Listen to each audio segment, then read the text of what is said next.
with me, and I know you'll see that a song changes everything. Welcome, everyone, to Arts for the Health of It. I'm Richard Wilmore. I'm Catherine Pardesini, and we're here with Kate Powell. I can't do And the right I always direction. forget to do this. Do that again. Well, every single time we're going to do this. I Okay, promise ready? this will get better. Okay, ready, go. We're here with Kate Powell.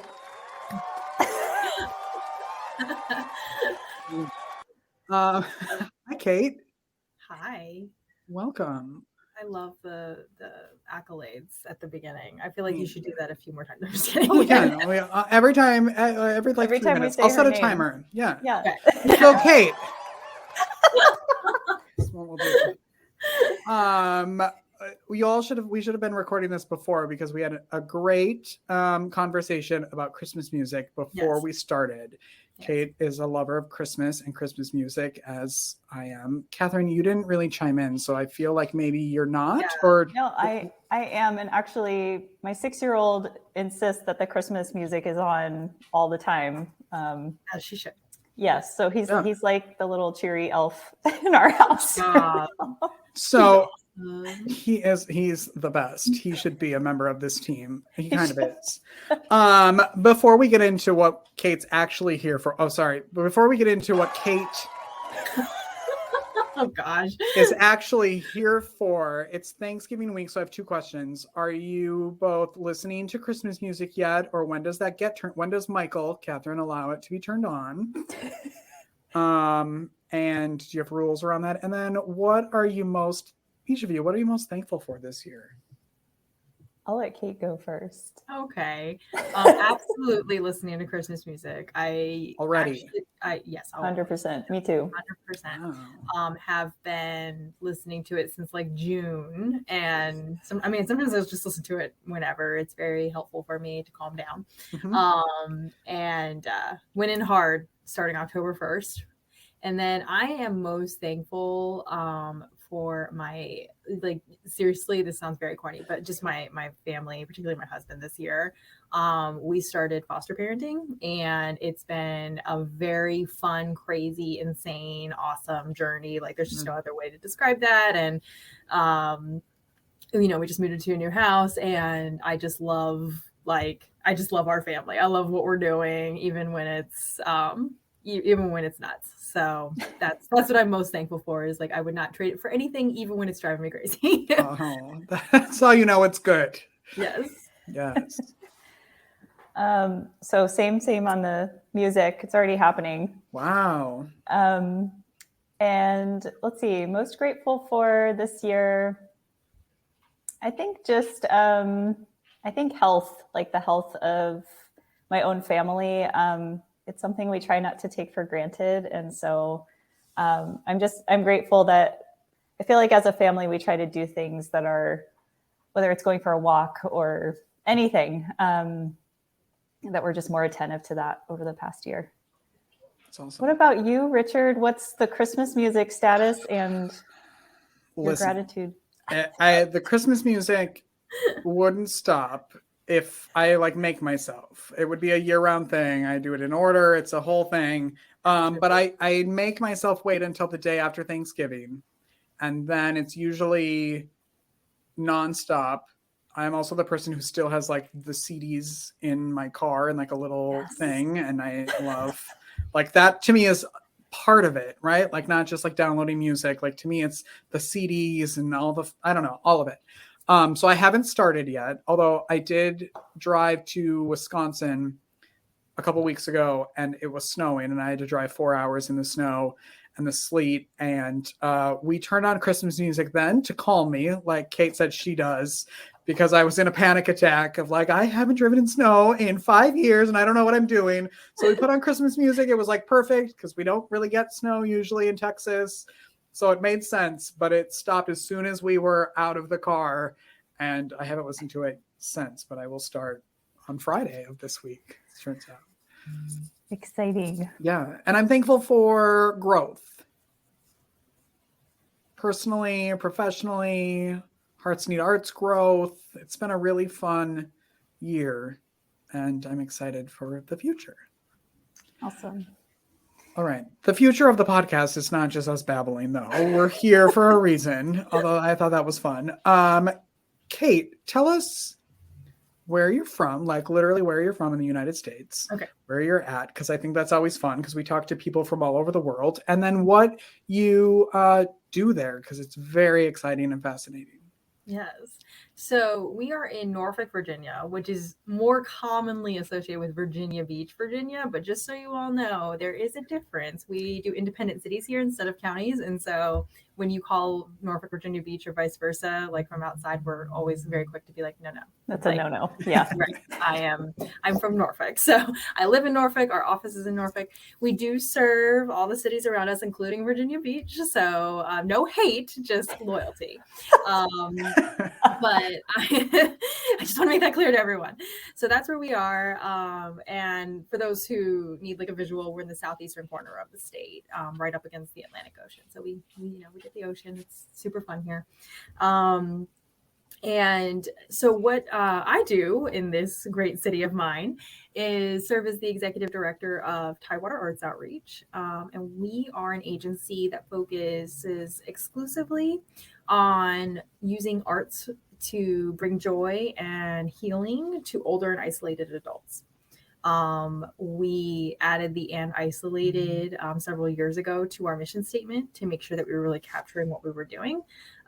Because, those two groups of people, we're definitely going to talk more about this later, but they overlap significantly. But then there's always in the Venn diagram of things, there's outliers. And we're very much more about including more and not less. And so we definitely wanted to make sure that we added that directly into our mission and made a statement about it. So. And what kind of arts do you guys incorporate into your programming? Is it just music? Is it visual? Is it? Yeah, it's always a great question. And the answer is what can you think of? We're open to it. And so we have an artist roster of, I want to say 90-ish individuals and groups represented at this point. So yeah, a lot of artistic personnel. And we have 4 major areas: music, visual arts, performing arts, and literary arts. But within those umbrellas, huge diversity. Under literary arts, you can do poetry, oral histories, personal histories, storytelling, creative writing, all kinds of things.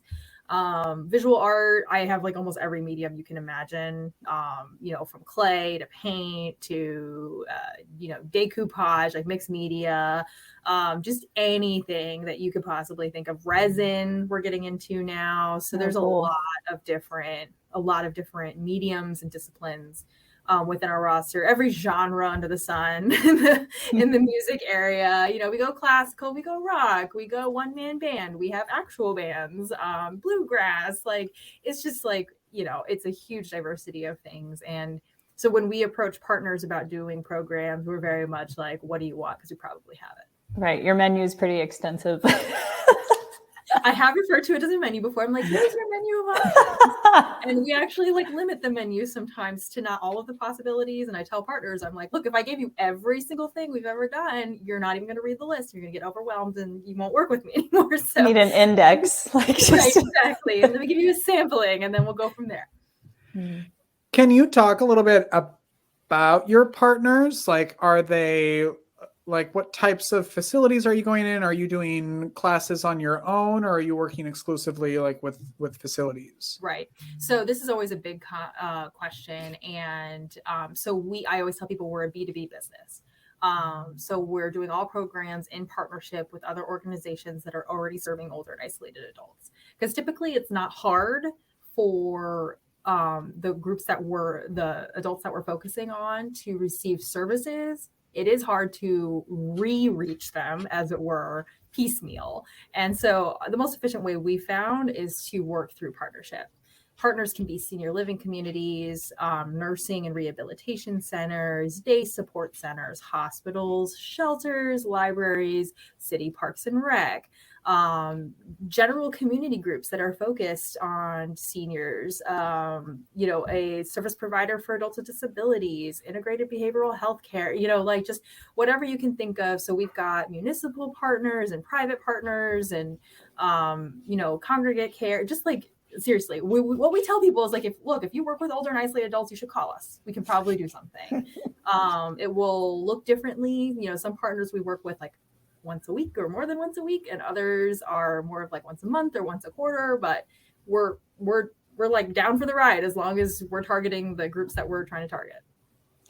When you're in those, excuse me, those types of facilities, are those interactions in a group? Are you doing one-on-one in their rooms, or is it kind of a blend of? Right. So typically it is group programming.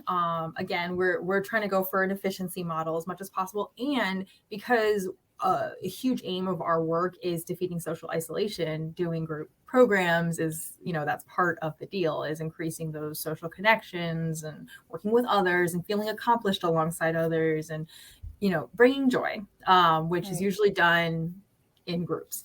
That being said, we sometimes have program models that are one-on-one, and we also don't put pressure on our partners to reach a certain like census with us. So we don't say like, oh, the only way that you can work with us is if you have a group of at least 20 or 10 or something. You know, if we've learned nothing from this pandemic, it's like RSVPs and events now really hard. And we're not here to make it harder. So we've done programs for one person. We thought maybe 10 would show up, and one person showed up, and that artist was just like, that's cool. You get a private lesson with me today. Awesome. Or something, you know, we tell our artists to be as flexible as possible. We do as much planning as we can, but in the moment, it's like, you're there to serve the person or persons who are there. Or sometimes the program really is designed for one. So for an example, we have some partners who are hospice providers, and we've done bedside, you know, programs for one patient that was, you know, maybe imminent, as they say in hospice. And, you know, it's like, we want another experience. They're still here. And that's always really powerful. And our artists walk away from that feeling, you know, like, wow, I really, like, this was impactful and a great moment. So again, the answer is everything and anything. We try to be very open to the needs of our partners. So like, what are their needs? What are they looking for from a creative or an artistic experience? And then fulfill their hopes and dreams from there.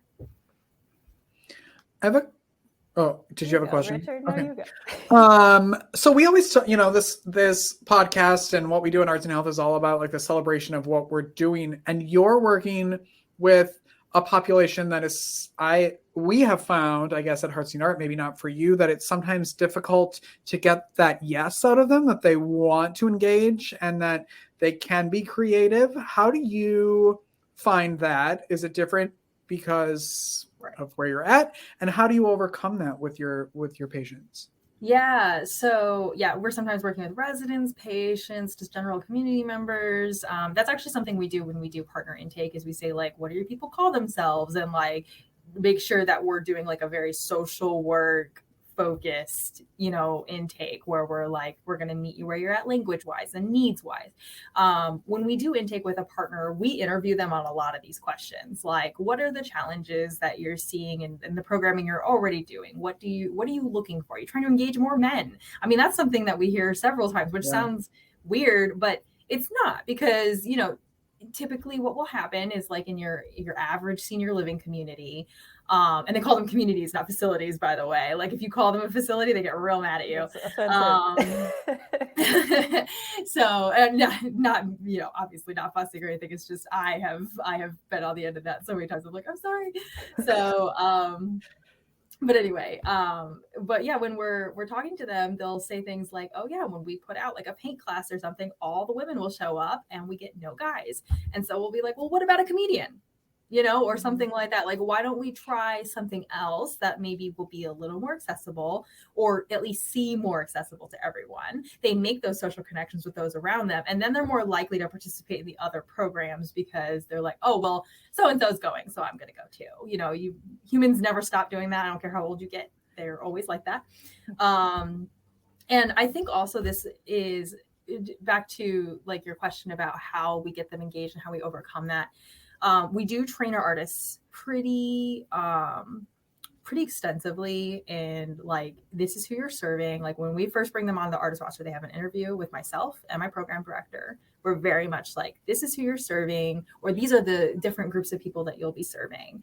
You know, feel free to experiment, to try new things, to make adaptations. You know, like, you don't have to, there are no rules here. The only rule is that you bring joy. How you do that is very much up to you.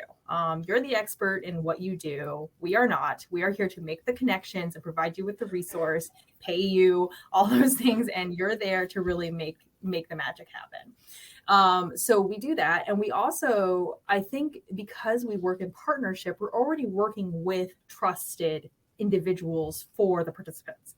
So they already know this activity director, they already know that program manager, they already know this outreach coordinator, like all of those, like there's already a relationship there. And that's part of the beauty of the partnership model, is not trying to establish trust with the end user ourselves, but saying, like, presenting our product and our service and making it a good value for who we're providing it for, and then letting that relationship facilitate their participation. And it takes time, like, absolutely.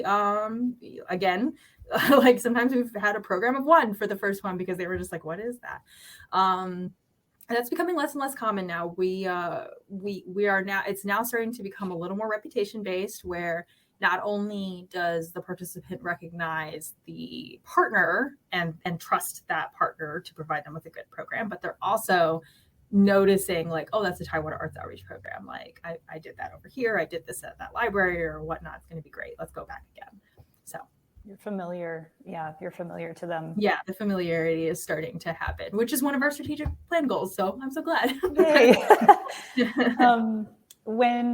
When you're developing programming, or your artists are creating programming or activities for these communities, what, like, how do you ensure that it's age appropriate, I guess? Yes. Because we've talked about this a little bit before, like the importance of not babying people, or, you know, making it age appropriate. It's a big question. And honestly, I was talking to someone about this earlier today, even. That line can be really fine sometimes. And again, when we're doing our artist interviews before they join the roster, and we also have in our artist handbook now that gets really into detail about this, we're very clear. We are here to serve adults. Even when children are present in the programs, which sometimes they are, depending on the partner and what's going on and whatnot. But even when that's the case, your focus is the adults, and the adults need to be proud of what they did at the end and feel like they really participated in something meaningful for them. And so we kind of, like, internally came up with this little catchphrase that I eventually did, like, an e-blast about. So I guess it's not internal anymore, but we say, particularly for our visual arts artists, we say frame, not fridge. So not that I have anything against fridge art. There's nothing wrong with that. The fridge is a great place, but I want the products that they are, and I say products just meaning like what they've produced, Sure. In a program, to be so meaningful to them that they would maybe take it to get framed and put on their wall. They are super proud of what they did. We have a community where they did their first, like, acrylic pour program, and they just made these little, like, I think they're like 6x6 squares or something. They weren't huge, but they were so proud of them that they hung them up in the main lobby of their community. Not just like, they didn't just take them back to the rooms, they wanted the whole, like, all their fellow residents to see them. And so that's the result we're looking for, is like, oh wow, I didn't know I could accomplish something like that, and I did, and now I want everyone to know about it. So we're very conscientious about that. And like even our program staff, when they're working with artists to plan programs and determine the content and everything. I love how I have this glow, by the way. For those I know, it's very, yes. If you're listening, you need to watch the video, because it's pretty cool. Like, very striking. Anyway, but our program staff will even, like, really help the artists when they're conceiving their program ideas. Almost every single program is completely different. And, so they'll be like, I like this idea, but let's up the ante a little bit so that we make sure, again, that an adult who's had a rich life, full experience, and has got their own talents. Like, a lot of them, we're like, that's some hidden talent right there. Mm-hmm. You walk in here saying you can't do art, and we're a little confused about what you mean by that, but because it looks pretty great, and if I tried to do that, that's not what would happen. And so that's our focus, and we're very conscious. That's not something that will happen just whatever. You have to make conscientious decisions about that, and yeah. Are you still? How long have you been with Tidewater? So I've served as the executive director. It's been 2 years exactly this week. I was actually just looking at the Wow. date. Yeah. Oh my gosh! Wait, say that again. Applause. Say that again. How long have you been with Tidewater? 2 years exactly as the executive director. It's gonna be a I remote week in a podcast. I love that. And I did serve as the director of development for about a year prior to that. And then there was a break in between. That's kind of when COVID happened and everything like first happened. Is it still happening? I don't know. But so yeah, about a little over 3 years with the organization in total. But when I took over as executive director was like December 2020, or I'm sorry, November 2020, like when it was just kind of like, all right, Perfect timing. Yeah, it was wild. Nice. We were like programs and a few partners, and let's just see what we can do here. So it's much better now. I will say that. Do you still get I still get goosebumps and I will tear up like when people make that like switch in their minds of like, oh, I am an artist. Like, can you talk a little bit about that? About watching people kind of come into their creativity? Oh yeah. And how that feels. So it's hard sometimes. We're doing almost 90 or we're doing over 90 programs a month right now, which is a lot. And so the staff and I always have to balance this like going to programs versus planning programs. They are not the same thing. And our region is very wide geographically. So we'd spend all of our time in the car going to programs, or we can plan the programs. Those are kind of our choices. But we try to go to them whenever we can. When I get to witness this moment, it's amazing, but I also get to read them in our artist surveys because artists are awesome at filling out their post-program surveys. And when I see something like, there's a sweet woman coming into a program, and it's a painting program, and she just came to support her friend because we find out later she has macular degeneration, and she was pretty convinced that there was just no way she was going to be participating. But as she was like seeing what the artist was doing with the other participants, she was like, well, maybe, and picks up a paintbrush and starts doing it. And the artist leads her through the whole thing. And only after she's created her masterpiece does the artist get the story of why she was, kind of hanging back at the beginning. And she just said, like, I just never thought I would be able to do this, but I love what I see here. And I feel so accomplished. And we when we measure the benefits of these programs with participants and partners, we have a list of benefits we want them to check off that they observed in the program. And the feeling accomplished and confident is the third is in the top three. The first one is positive social interaction with others, which is great because that's our primary mission. Second one is better mood, and then the third is the confidence and accomplishment. And I think that feeds into the other two very much. Like, I am an artist. And for some of them, they were, quote unquote, were artists, and they feel like that's done until they do it. And then they're like, oh, I can still do it. And then some never even tried, but now I'm here and I'm in this program. I guess I'll try it. And then they try it and they're like, wow, I didn't know I had, like I said, the hidden talent thing. I didn't know I had that inside of me. And that's always a wonderful moment to see someone just realize like, hey, it's not over. And that's going back to like when you were talking about like how we serve adults, we hammer this home. It's a very conscious effort of like, these people are still alive. They're still contributing to life on this earth. We are not going to treat them like, okay, your time is done, you're on the shelf. All of that, none of that is welcome here. This is a very welcoming organization and mission, but those are a couple things that are just not welcome. And we don't want any of that juju. We want we're here to celebrate everybody's talent and individuality and what they can still do. So that's what we're aiming for.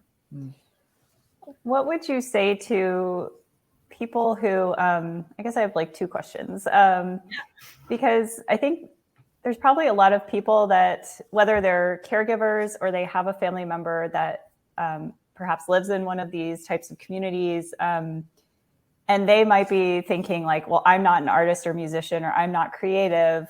Do you have any, I guess, tips for how people can still engage with their loved ones or a friend that they know that might be isolated. Like, how can they engage with this population of people, even if they feel like they themselves don't have some like special talent to share? Right.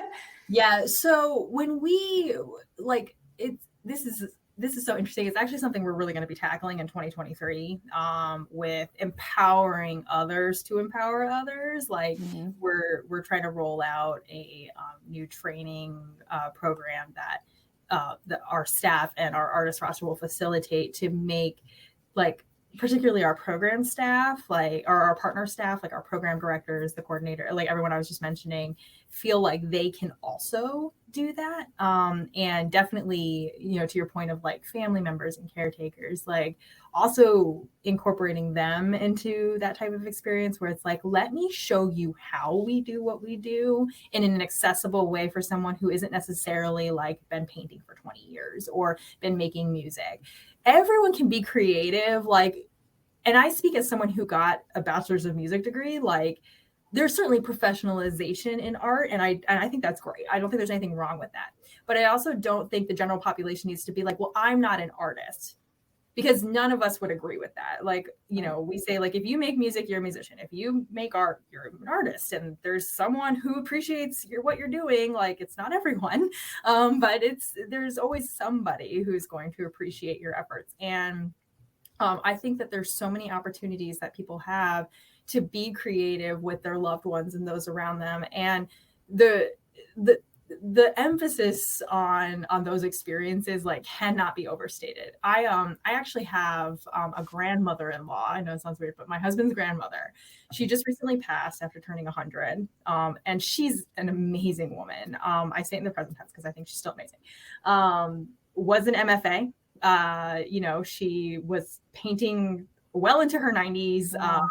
Beautiful works of art. I love her stuff. She did geometric patterns, and but there were several times where Eleanor, you know, would be in rehabilitative care for just various, you know, health concerns and whatnot. And I loved visiting her and bringing these random art projects. This is well before I heard of Tidewater Arts Outreach, by the way. So once I heard of this, I knew I was home. But you know, I would bring her like these, like, we would make wreaths or something, and I would sit there with her and create. And I just didn't, not only was it like amazing, I think, for her, because she was just like sometimes bored out of her mind, like, you know, not exactly fun to convalesce. But I was also like, this is so relaxing. Like, before work, I had an evening job at that time, and like do before work and just feel very much like, oh, this is like, I could just sit here all day and do this. And so ready to go do my actual job now. And I actually looked into being like a recreation therapist out of that, because I was like so inspired. But now I'm here, and this is great. And like, you know, I think I've found my home. But like the benefits to humans when they create are certainly very they can be very what's the word I'm looking for, nebulous, as far as like nailing down like the actual benefits. And I think those benefits of like your soul food and whatnot are really, really wonderful, and they can't be discounted. But for those of you who are a little more cerebral and practical, which I'm a very pragmatic human being, and so I understand that, there's real research and science behind how creating makes you a healthier human being. If you have a family member who is experiencing poor health, I think there's a lot that you can do to make that better by encouraging them to create with you. It doesn't replace modern medicine, but it certainly complements what we're doing medically, so that, you know, you can achieve a better outcome and at least peace. You know, I was talking about hospice earlier. Like, you know, at some point we are all going to leave this earth. Like, that's just the way it is. But you can still leave on a high note. And I think that's like the power of the arts to do all of the things that I'm just talking about. And I'll stop talking, because like I could just go on forever and the research goes on forever for those of you who are interested. The Foundation for Art and Healing is a great resource for this, for those who want to actually look it up. They're like, are you just making this up? So no, there's a great pool of research out there to look at, and they have nice little succinct fact sheets that you can read and whatnot. But yeah, I encourage people to not just rely upon the TAOs and the art and the professional artists for this service. Like, what we do is great. But if you are just a family member with an older loved one that you're like, I want to get out and create with them, well, then just go do it. Take them to an art museum. You know what I mean? Like, just do the thing. You're absolutely making a difference that way. Yeah, and I think that's important that you said take them to a museum. It isn't go buy all these supplies or go buy a new guitar. It's there are benefits to just ingesting the arts as well. Even if it's showing them a book, like going through an art book together. Yeah. Right. I had a question that I was super excited. This is why I need a pen to write these things down but I was getting so into what you were saying that I completely forgot what I was going to ask. But what are you excited about for the future of arts and health, or maybe of Tidewater? Like, what are you looking forward to? Well, I was referring to like the body of research that is increasing all the time, and I'm certainly excited for that to continue. I want more and more people to understand like that this is real and it's not just like voodoo or something. I also think that the pandemic, as horrible as it was, really opened everyone up to just how critical creativity and creative arts and creating as a person is to just being a human. I don't know anyone who didn't adopt something, even if it was just like, I got really good at cooking. Well, cooking is an art. As someone who loves to cook, like, that's the whole thing. They call it culinary arts for a reason. It's actually something I really hope to have in our repertoire one day.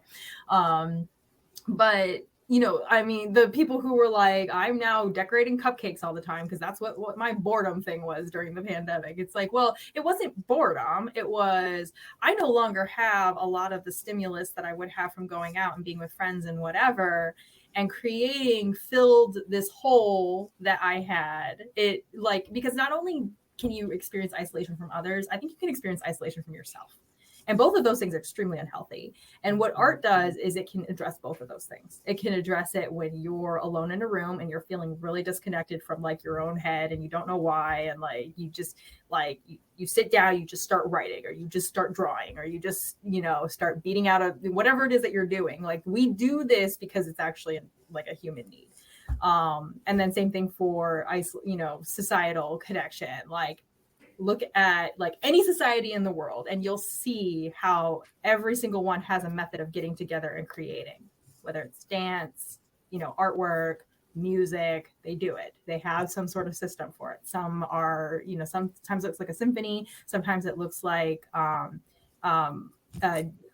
did this really cool folk dance when I was in Hawaii many years ago visiting grandparents, and I'm Japanese by descent, and they have something called a bone dance, which is it's a line dance is basically what it is. I mean, every culture has one, and this one is called a bone dance, and you get in a circle and you do you follow the leader and do the things, and it was super fun. And like, I didn't know anything about it before I tried it at the cultural center, and we have to do these things.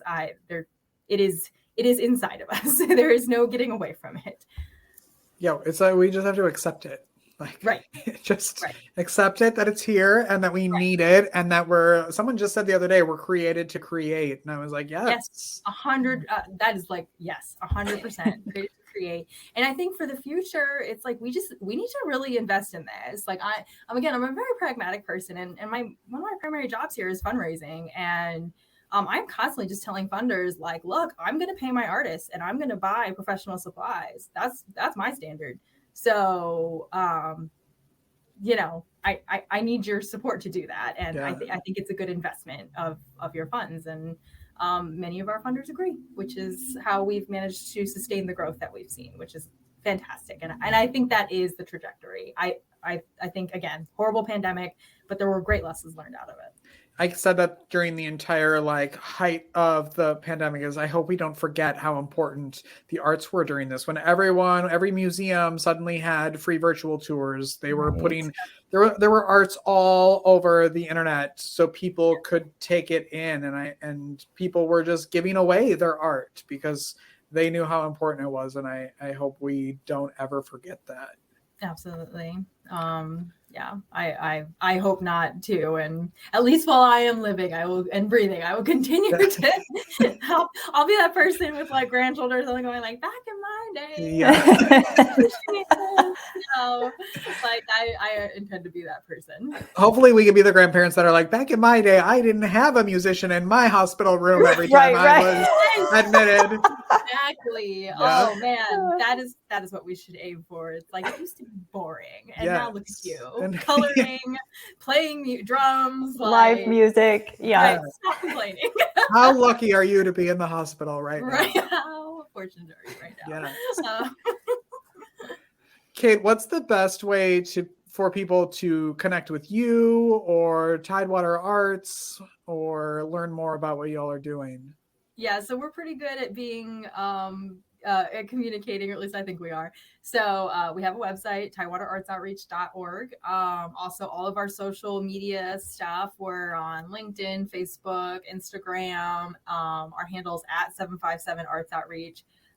We're also on Twitter. Twitter's been gotten a little weird lately, so I've been leaving that alone. That's a whole other conversation. But I would love to have with you. Yes. We can relate. When this ends recording and we have things. Like, we'll just wait a minute for that. But yeah, so we're on all the social media sites. Always happy to get just random emails from people who want to like learn more, collaborate, talk more about what's on their podcast. Yeah, exactly. Yeah, we'd love to connect with anyone. So holler at us. Great. Thank you, Catherine. Kate. Yeah. Any last words, Catherine, before we let Kate go to her? It was just so good to talk with Kate Powell today. Cue the applause. Oh, I'm so. I was agreeing. Is it going? Oh, there. There we go.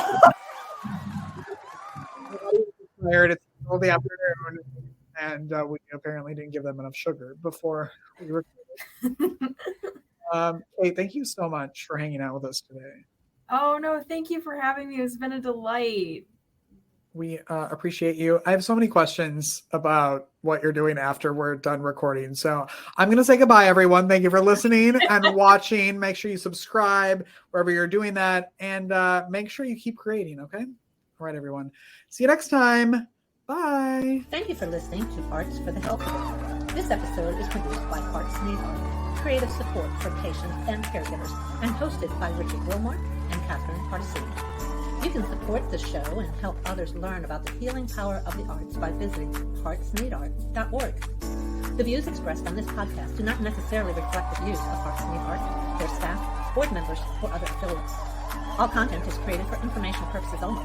This podcast is not intended to be a substitute for professional medical advice or to diagnose and treat any health condition.